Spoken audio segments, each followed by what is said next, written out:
Brought to you by 5paisa.com. Investing made easy and rewarding. Download the app now. नमस्कार, आप देख रहे हैं बिज तक। मैं हूं रजत देवगन। सांप सीढ़ी का खेल खेला है ना आपने? उसमें सबसे ज्यादा एक्साइटमेंट तब होती है जब आप 91 से 100 की लाइन में पहुंच जाते हैं। आपको ऐसा लगता है कि अब तो जीत पक्की है, कोई हरा नहीं सकता। लेकिन 97 से 98 के खाने में एक सांप खड़ा होता है और अगर वो डस ले तो उसके बाद होती है हालत खराब। सारी मेहनत पे पानी फिर जाता है, सारी मेहनत हो जाती है चौपट। और वही तो हुआ मार्केट में। आज तेजी के साथ खुले, बहुत जबरदस्त तेजी, 98 अंकों की तेजी के साथ निफ्टी की शुरुआत हुई और धीरे धीरे तेजी बढ़ गई। 17,373 का हाई लग गया, यानी कि 263 अंक निफ्टी एक बार ऊपर था। लेकिन 1 बजे जिस सांप की मैं बात कर रहा हूं उसने डस लिया और जोरदार बिकवाली इंडियन मार्केट्स में ताबड़तोड़ सेलिंग ऑर्डर्स आते हुए नजर आए। एक बार तो 17,100 के लेवल के नीचे चले गए थे। 17,077 ये आज के दिन का लो टच हुआ। अल्टीमेटली 8 अंकों की गिरावट आपको निफ्टी पे दिखाई देगी, लेकिन ऊपरी स्तरों से 272 अंक साफ हो गए। सेलिंग प्रेशर था। 17,101 पे बंद हुआ निफ्टी बैंक 292 अंक कमजोर हुआ और आज पहली बार निफ्टी के मुकाबले अंडर परफॉर्म करता हुआ नजर आया है बहुत दिनों के बाद। सेंसेक्स 76 पॉइंट्स की गिरावट के साथ हुआ है बंद। आप देख रहे हैं मार्केट रिकैप, लेकिन बिज तक ऐप यूजर्स के लिए 5 पैसा लेकर आया है एक स्पेशल ऑफर। डाउनलोड कीजिए 5 पैसा ऐप, लिंक डिस्क्रिप्शन में दिया है। टाइप कीजिए कूपन कोड LT150 और पाएं एक्साइटिंग ऑफर्स। तो देर मत कीजिए, अपनी इन्वेस्टमेंट जर्नी यानी कि इक्विटी, म्यूचुअल फंड्स और आईपीओ में इन्वेस्टमेंट स्टार्ट कीजिए 5 पैसा ऐप के जरिए। एडवांस डिक्लाइंस निफ्टी पे 31 शेयर्स हरे निशान में फिर भी बंद हुए हैं और 19 शेयर्स पे आई है बिकवाली जो लाल निशान बंद हुए हैं। लेकिन जो 31 हरे निशान में भी बंद हुए उसमें ज्यादातर शेयर्स हाई लेवल पे रिट्रेस होते हुए नजर आए हैं। आज अगर निफ्टी पे सबसे ज्यादा दबाव कौन डाल रहा था उसको देखें तो हैवी वेट्स थे। आईसीआईसीआई बैंक, एचडीएफसी बैंक, इनका कंट्रीब्यूशन बहुत ज्यादा था। मारुति सुजुकी, बजाज फिनसर्व और एसबीआई जैसे जो स्टॉक्स थे इन्होंने निफ्टी पे आज दबाव डाला है। टीसीएस, इन्फोसिस, आईटीसी, एचडीएफसी ये संभालने की कोशिश कर रहे थे। निफ्टी गेनर्स में आज आप पाएंगे एनटीपीसी को लगभग 4% उछला, यूपीएल में 2.5% का उछाल देखने को मिला। सन फार्मा, टाटा कंज्यूमर और इंडसइंड बैंक में हल्की खरीदारी होती हुई नजर आई। लेकिन गिरावट जो ज्यादा देखने को मिली उसमें था मारुति सुजुकी। प्रॉफिट बुकिंग थी, कंप्लीटली प्रॉफिट बुकिंग सुबह से ही देख रहे थे। 3% के आसपास लुढ़का ये। टेक महिंद्रा कमजोर हुआ 2.5%। पावर ग्रिड, आईसीआईसीआई बैंक और हीरो मोटोकॉर्प में भी आज प्रॉफिट बुकिंग के सौदे पड़ते हुए नजर आए। सेक्टर स्पेसिफिक देखें तो आज हेल्थ केयर और फार्मा शेयर्स में खरीदारी हुई है। लॉरेस लैब्स नतीजों के बाद 7% उछला। स्ट्राइड्स फार्मा में 5.5% का उछाल था। अपोलो हॉस्पिटल, कैडिला, मेट्रोपोलिस जैसे स्टॉक्स 3% से 4% मजबूत हुए। ऑरबिंदो फार्मा और ग्रैन्यूल्स निचले स्तरों से लगभग 2.5% पलट गए। आईटी शेयर्स में बहुत समय बाद खरीदारी है। आज के सत्र में कोफोर्ज नतीजों का इंपैक्ट इसे 6.5% ऊपर ले गया। इसके अलावा एलएनटी टेक्नोलॉजी सर्विसेज 5% उछला। माइंडट्री, एम्फोसिस, एलएनटी इन्फोटेक और टीसीएस में आज खरीदारी होती हुई नजर आई। सरकारी कंपनियां बजट से पहले एक्टिव हुई तो लीड कर रहे थे एनटीपीसी और आईआरसीटीसी लगभग 4% ऊपर। कॉनकॉर में 3% से ज्यादा का उछाल था। NMDC, NALCO, NLC India, NBCC, ONGC, BEL, आज सरकारी कंपनियों में लिस्ट बहुत लंबी है। इसके अलावा मीडिया जिसमें डिश टीवी, सन टीवी जैसे स्टॉक्स, यहां पर 4% से 5% का रिटर्न मिला। नेटवर्क 18, पीवीआर, जी जैसे स्टॉक्स में हल्की खरीदारी होती हुई नजर आई। जी ऊपरी स्तरों पर थोड़ा दबाव दिखा गया लेटर हाफ में।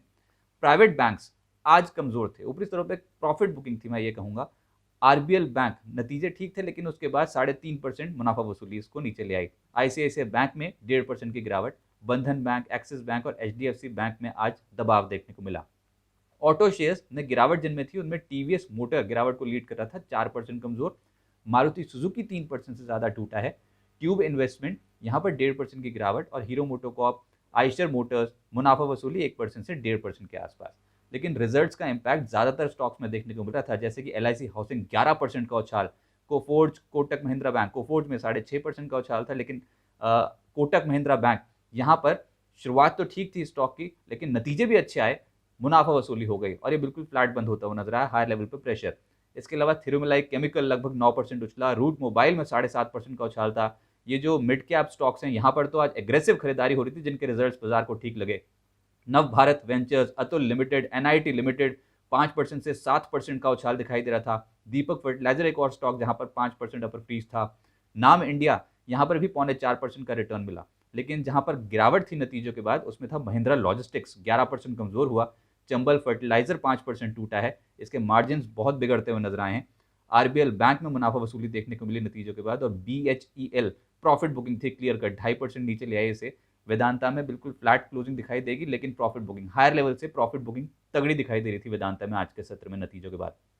मिड कैप गेनर्स में कुछ और स्टॉक्स हैं जिसमें आज किर्लोस्कर फेरस का नंबर आया 11% ये ऊपर। जीएमडीसी 9% उछला। स्पाइस जेट 7% का उछाल था। MRPL, मिंडा इंडस्ट्रीज, हाइकल जैसे स्टॉक 6% से 7% मजबूत हुए। महाराष्ट्र सीमलेस, कैनफिन होम्स और बाटा जैसे स्ट्रक्चर जो थे उनमें 6% से ज्यादा के रिटर्न मिले। इंडिया मार्ट बहुत पिटाई झेलने के बाद पिछले कुछ दिनों में आज पलट गया और 6% का उछाल था, लोअर लेवल से खरीदारी थी। और सरकारी कंपनी MMTC यहां पर लगभग 5.25% का रिटर्न और NCC 5% के रिटर्न के साथ हुआ है बंद। प्राइमरी मार्केट में अदानी विलमार का जो IPO खुला हुआ है और 31 जनवरी तक खुला रहेगा, वो पूरी तरीके से सब्सक्राइब हो चुका है। इसके अलावा अगर वीकली बेसिस पे बात करें तो निफ्टी पे लगभग 3% के आसपास का डेंट हमने पड़ता देखा है इस हफ्ते। लेकिन निफ्टी बैंक यहां पर 1% का उछाल देखने को मिला है। जो नहीं चला वो थे IT, consumer durable, realty, metals, लेकिन जो चले उसमें सरकारी बैंक्स, CPSC, सरकारी कंपनियां, PSC और इसके अलावा प्राइवेट बैंक्स, इनमें खरीदारी ज्यादा देखने को मिली। निफ्टी के सबसे ज्यादा गेनर्स भी देखेंगे इस हफ्ते में, तो उसमें पहले पायदान पे पाएंगे आप सिप्ला को।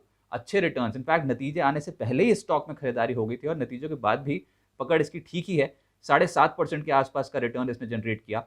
इसके अलावा एक्सिस बैंक इस हफ्ते लगभग 7% उछलता हुआ नजर आया है। सिमिलरली इंडसइंड बैंक यहां पर भी लगभग 5.25% के आसपास के रिटर्न मिले हैं। और NTPC, मारुति सुजुकी, SBI ये 4% से 4.5% उछले हैं इस हफ्ते। निफ्टी में सबसे ज्यादा दबाव झेल रहा था इस हफ्ते वो था टेक महिंद्रा और विप्रो।